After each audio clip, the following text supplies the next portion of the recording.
It is clear that our Republican colleagues are not here because they were comfortable in taking money from that would be allocated for food stamps. They were comfortable in taking money that would be allocated for housing.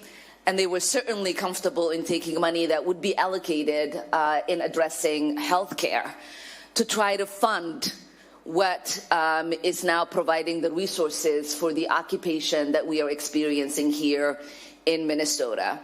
$175 billion that could have been provided for so many of our vulnerable communities now being utilized to create detention cells for Americans by ICE and Border Patrol.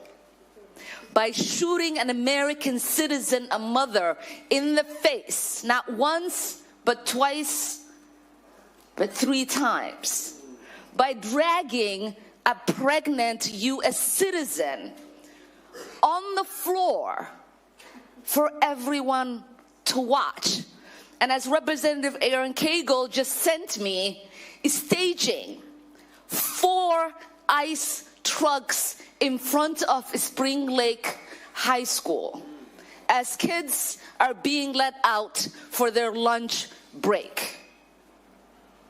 Our Republican colleagues are not saying anything because they are comfortable for people to be terrorized in St. Cloud, Minnesota, where they represent, in Wilmer, Minnesota, where they represent, in Mankato, Minnesota, where they represent.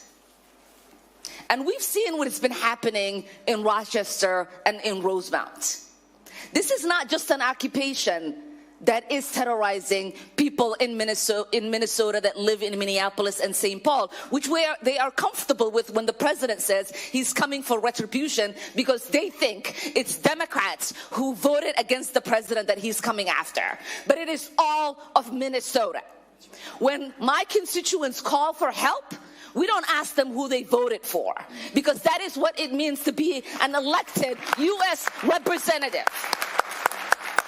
So it is appalling for our colleagues on the other side of the aisle to be okay for the president to carry out retribution here in Minnesota.